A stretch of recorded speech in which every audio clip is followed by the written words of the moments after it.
Alright, audio is going. I have so much stuff geared up in this car, it's actually sick. Okay. The time is now 7:39. About to hit the road, drive down to Liberty Village for work. I work at 10 o'clock, and I was up at 6:20 this morning. You just never know what you're going to get with the traffic down here. So let's roll. Every year, drivers in Toronto spend 146 hours sitting in traffic. And each year it only gets worse. The GTA has a network of over 12 highways and over 1 million cars traveling them daily. And each year, they will spend 146 hours sitting in traffic. But don't worry, the Ontario government has a $10 billion solution to ease congestion on Toronto highways by building another highway that's 59 kilometers long outside of Toronto. Toronto is one of the few large modern cities that doesn't have a form of bypass route or ringed highway that allows travelers an easy route around the density of traffic in the core of the city. So what Toronto needs is a clear route across the city with low traffic and lots of lanes. Sounds familiar?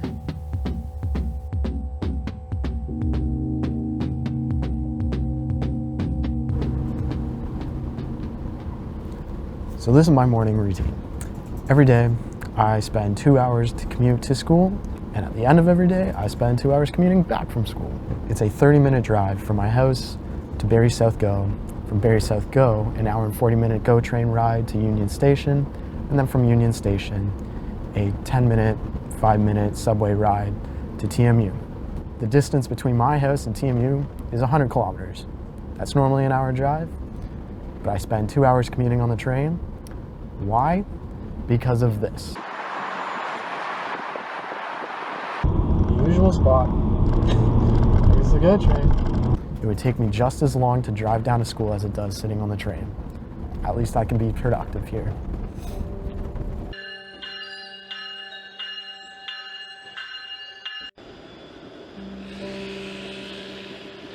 TMU has always been a commuting campus, so we decided to come out here today and ask the students, what do they think about the traffic crisis in Toronto? Do you mind telling me, how do you get to school every day? So I drive 20 minutes to the Bramley GO station, and I take a train. Public transit. Bus and subway, so TTC. Burlington to Union Station. How long is your commute onto campus? On a good day, an hour and a half. An hour or 40 minutes. It's around 45 minutes. Around an hour and like either 30 or 40 minutes. How much money do you think you've spent on public transit this year? Too much.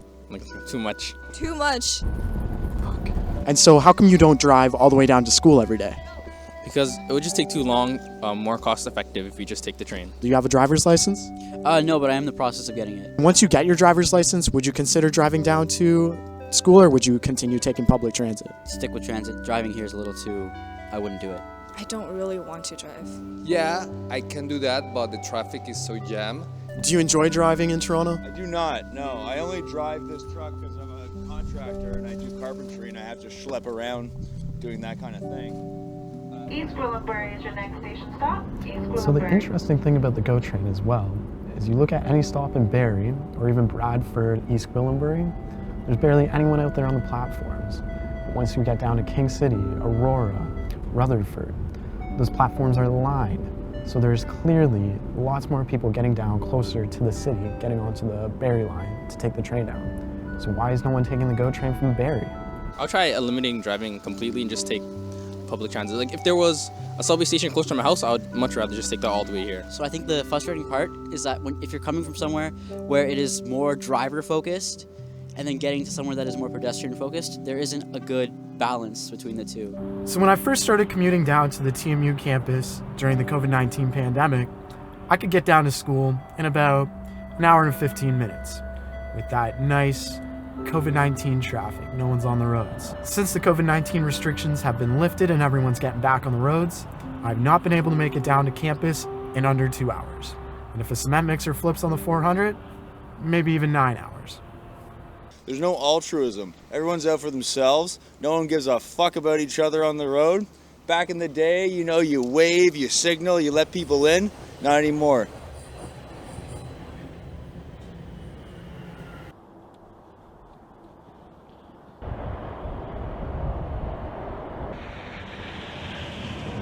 And so what do you have planted here? This is corn, and this corn will end up going to the feed industry. You could eat it, but it's going to break your teeth. So yeah, feed for like livestock and that. Yeah. Okay. Yeah. What's more important than feed or a highway through here? Well, of course it's feed. Ontario is losing something like 315 acres a day to developments of some description, which is almost 1% of our farmland per year.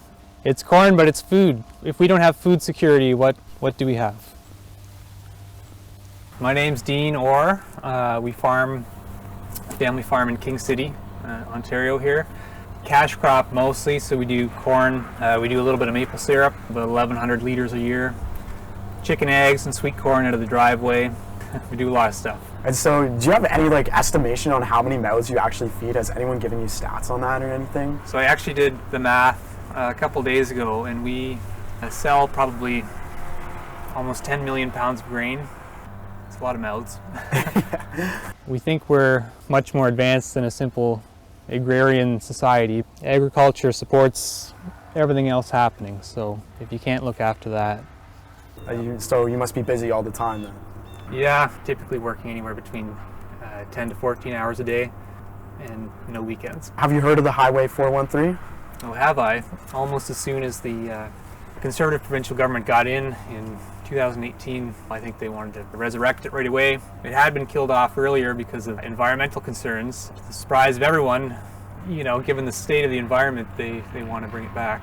So this is kind of like the resurrection? This is the second time They've been through the planning stages before our previous governments, and the end result was it's not worth the impact on the environment. I guess the current one felt like disregarding all those previous studies. So has Doug Ford ever been out here? Did he come and ask you if he could use your land? I've never seen him. Anyone from the Conservative government? No, they're not going to ask us. They're going to ask the landowners. Because you obviously farm the land, so your opinion doesn't matter, right? Correct. I can't remember what report I read, but Ontario does import a lot of fruits and vegetables specifically. A lot come from California. If we were to start growing more of those here, it would add quite significantly to the economy. The government seems to want to double down on what they have been doing for the past 70 years. What they have been doing for the past 70 years has only led us to increase our carbon emissions from the amount of driving that we do, food that we truck in, and it has decreased our food security because there's less food grown here than there should be. Wow. Do you think we should prioritize more on highways or more on city streets and public transit? Yeah, I don't know. I don't know what we should prioritize on. You know, I drive around, so I can't say we need to get off the road. Like, ultimately, we should get off the road. We need public transit. But, you know, I have to drive around for work. Like, I can't escape that. So everything you do here, all your farmland, your cash cropping, your maple syrup, all that is significantly in jeopardy if this highway were to be built through here. And actually our main sugar bush is right in the proposed pathway. I think there's 800 or 900 taps there. So that would, yeah. You know, with that, the highway and the Build Homes Faster Act, which is going to be environmentally devastating, both of them together, the highway and that Homes Act, I can see that pushing us out of here entirely within 10 years. We just won't be able to farm at the same level that we have been doing, or at all. It'll be one of those two things. You know, with the volume that you have to do doing grains, we'll just eventually run out of space to do it, and we'll have to either consider moving somewhere, which is quite hard to do. There's already farmers doing their stuff elsewhere, or really look at shrinking the business and changing what we do. Man. The Ontario government is investing $10 billion into this Highway 413 project when they're already deep in debt in their public transit upgrades as well. This $10 billion would be much better used if it was allocated to recuperating and reinvesting in our public transit options, public transit investments.